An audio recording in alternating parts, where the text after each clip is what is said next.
I'm Chaz Pippett, this is Justin Ornduff, and we're from BaseballRebellion.com. Just give me a second, I'm going to ask you a couple questions. Do you think general managers dig scars? Do you think major league teams and major league team owners like paying for all these surgeries and all the rehabilitation and all these high dollar players? Think about how much money teams could save if their shoulder and elbow injuries were cut in half. Our friends over at MLB Injury News informed us that no current Hall of Fame pitcher has ever had Tommy John surgery. Coincidence? Absolutely not. The Hall of Famers now grew up in an era where what they did was a natural, healthy pattern. Pitchers today in the big leagues grew up in the showcase, the travel baseball, playing on numerous teams, and being overexposed at a young age.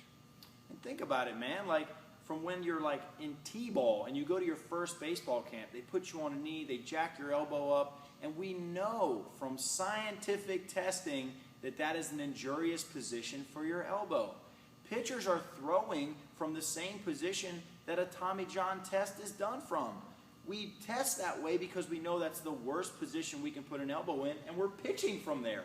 And we're talking about Daniel Hudson, who just had his second Tommy John surgery in less than a year. The process that he is currently in, the cycle, has not worked well for him.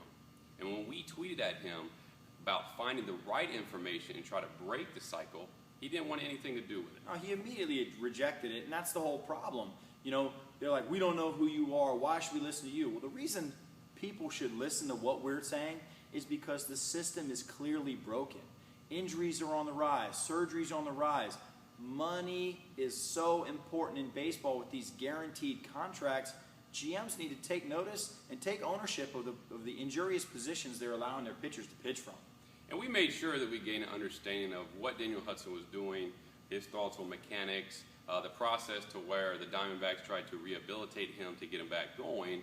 And we learned some really similar patterns that many organizations try to recuperate their guys after an injury has occurred. Well, I don't understand why the trainer is leading the rehabilitation process as far as throwing patterns go.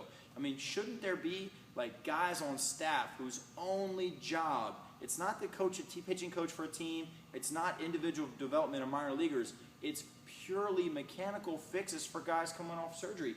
What's that guy cost? I have no idea. Way less than what you're paying these guys on the DL is what it costs. And I can tell you firsthand, I had shoulder surgery, and as I was going through my rehab process, when it came time for me to begin my throwing progression, the guy that was there handling all of my throwing was the trainer. And he's just not qualified and can't implement the solution to get the guy fixed out of his flawed pattern. It's just not his job.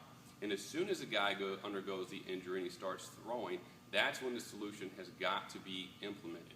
With Daniel Hudson, it's clearly identified some systematic, fundamental problems in his delivery, but no one could fix it. And why can't they fix it, Justin? I mean, is it because these pitching coaches are afraid to change a prospect, or they're afraid to be the guy that made a mistake on somebody? I mean, I don't really know. I'm asking you. Well, I think the general culture is if the guy's going well, you just let him keep going.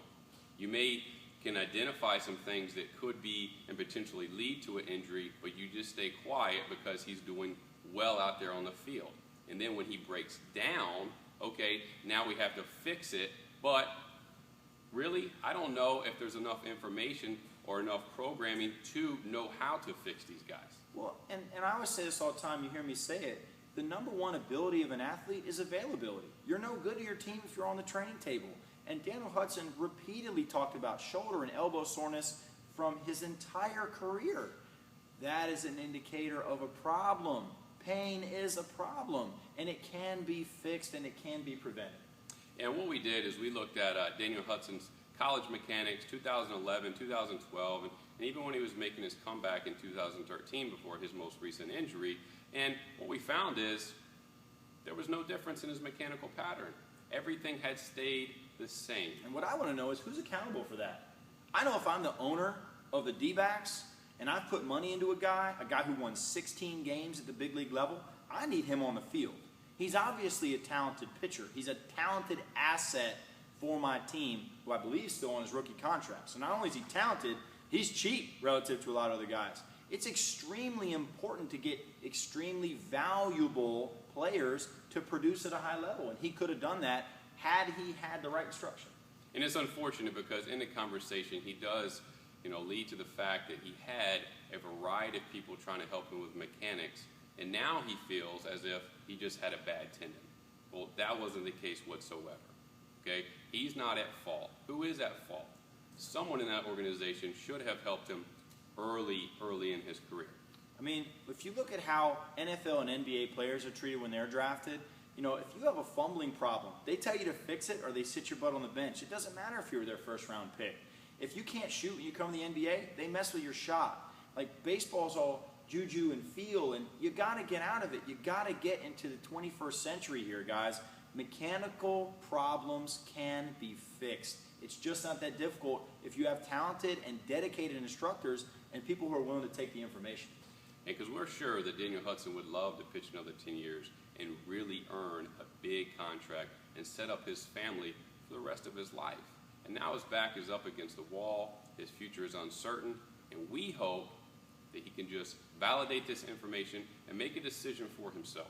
Whether he takes our information or not, he has to really evaluate whose information he has taken, because clearly that information has helped contribute to the continuing breakdown of his elbow.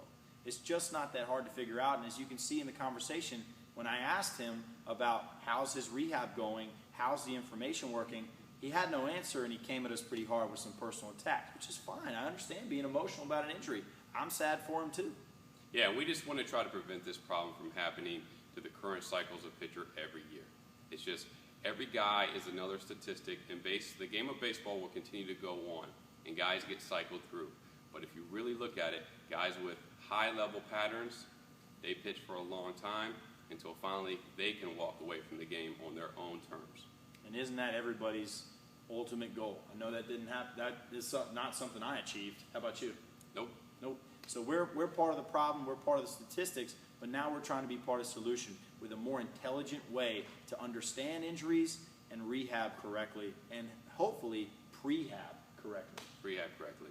And all we want to do is try to provide the information that makes sense and provide a solution where guys can continue to live out their careers in a healthy way. I hope you guys have enjoyed this. We really appreciate MLB Injury News. I'm Chaz Pivot. This is Justin Orenduff, and we're BaseballRebellion.com.